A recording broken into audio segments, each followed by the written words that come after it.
હાલો રામ રામ સીતારામ જય માતાજી તમારું યુટ્યુબ ફેમિલીના મિત્રો તો કેમ છો બધા ખેડૂત મિત્રો મજામાં જશો તો હું છું આપણો મિત્ર ભાવેશ અને આજે તારીખ થઈ છે 26/7/2024 મિત્રો ફાઇનલી આપણે આજે વાત કરશું કે કપાસની સાઈઝ કેવડી હાઈટ કેવડી હોય ને આપણે સાહેપારો કરી નાખો મિત્રો ખાસ કરીને નુકસાન ન લાગે અને શું ફાયદા થાય છે જે નાના કપાસને ફાયદા સાહેપારો કરવાથી મિત્રો તો કાલે પણ આપણે વિડીયો મૂક્યો છે જે આપણે કપાસ હાકી અને કયા કયા ખાતર વાયા છે મિત્રો તો એ વિડીયો આપણને આ વિડીયો પૂરો થશે એટલે બાજુની સ્ક્રીનમાં ખાસ કરીને જોવા મળશે મિત્રો ખાસ કરીને આપણે વાત કરશું તો જે કપાસની હાઈટ એટલે કે મિનિમમ હાથરામણી એટલે કે 2.5 ફૂટની આજુબાજુની જો હાઈટ હોય આવડી હાઈટ અને જો ખાસ કરીને આપણે પારો કરી નાખીએ મિત્રો તો સારામાં સારો ફાયદો થતો હોય છે તો મિત્રો શું ફાયદો થાય છે એની વાત કરશું તો ખાસ કરીને કપાસ જે આ બીટી જાય છે જ્યાં ભાંગી જતું હોય છે મિત્રો એ ખાસ કરીને આવડી સાઈઝ હોય એટલે કપાસ ભાંગતો નથી અને બીજા નંબરમાં એવું છે મિત્રો કે ખાસ કરીને અમુક ટકા અત્યારે જે ભાંગી જાય તો એ અત્યારે હજી નાનો કપાસ હોય જે આપણે કહેવત છે ને કે જે નાના છોડને આપણે જેવી રીતને વારવું હોય જેવો વારો એવો વરતો હોય છે તો ખાસ કરીને આ કપાસ નાનું હોય ને જો તમે પારો કરી નાખો ને જે ડારી બારી ભાંગી જેવી તો એ એક પાણ આપો એક પિયત આપો એટલે હોવાથી હવાઈ થઈ જાય છે સારી થઈ જતી હોય છે મિત્રો ખાસ કરીને અને ખાસ કરીને હવે વાત કરશું મિત્રો તો જે કપાસના અત્યારે આપણે આવડું હોય ને જો અત્યારે આમાં તમે આખો એટલે મૂળ તૂટે તો બીટી કપાસને ખાસ કરીને મિત્રો મૂળ તૂટે અહીંયાથી નુકસાન થતું હોય છે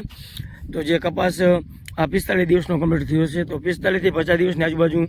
પારો કરી નાખવો જરૂરી છે અને આવડી હાઈટ હોવી જોઈએ છે આવડી હાઈટ મીડિયમ હાઈટ કહેવાય આવડી હાઈટ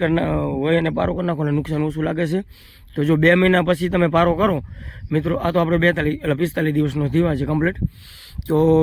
60 થી 70 દિવસની વચ્ચે તમે પારો કરો તો મૂળ તૂટી જતા હોય છે તો જાણે કપાસ એકદમ માલની શરૂઆત થઈ ગઈ હોય છે અને માલ લેતો હોય છે મિત્રો તો માલ લેવા ટાઈમે જો મૂળ તૂટી જાય તો કપાસને માલ લેવામાં સારામાં સારી તકલીફ પડે છે માલ લેતો નથી અને કપાસને પીળું આવી જતું હોય છે મિત્રો ખાસ કરીને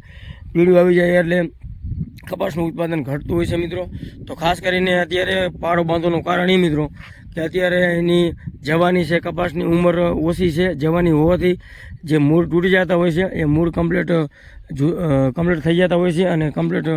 મૂળ નવા લાગી જાય છે જે નાની ઉંમર છે જવાની હોવાથી તો ખાસ કરીને કપાસ આપણે હોવાથી હવાયો થઈ જાય છે મિત્રો અને ખાસ કરીને બીજી વાત કરીએ મિત્રો તો તમે જોઈ શકો છો કે આ જે બાજુમાં અત્યારે જો આપણે માર્ગ છે અને ટ્રેક્ટર બહાર નીકળી જાય છે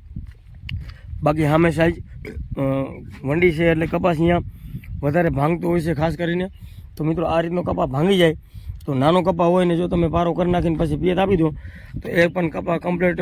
સરસ થઈ જતો હોય છે જે તમને ખબર ન પડે પિયત આપો પછી કે કપા ભાંગેલો હોય છે અને મોટો કપા હોય એટલે ભાંગે વધારે અને પછી સુધારવામાં પણ મિત્રો ખાસ કરીને વાર લાગતી હોય છે તો મિત્રો આવા જ અવનવો વિડીયો જોવા માટે અમારી કિસાન મિત્રો લીલાપુર ચેનલને લાઈક શેર અને સબસ્ક્રાઈબ કરવાનું ભૂલતા નહીં મિત્રો તો વિડીયો કેવો લાગ્યો કોમેન્ટમાં જરૂર જણાવજો મિત્રો જો મિત્રો નવા હોય તો ચેનલને સબસ્ક્રાઈબ કરો આવા જ મગફળીના અને કપાસના વિડીયો તમને જોવા મળશે તો બાજુની સ્ક્રીનમાં જે વિડીયો દેખાય એ મગફળી કપાસના અલગ અલગ બધા વિડીયો છે તો બસ આવી જ નવી માહિતી તમને મિત્રો મળશે તો બસ આજે એટલું જ.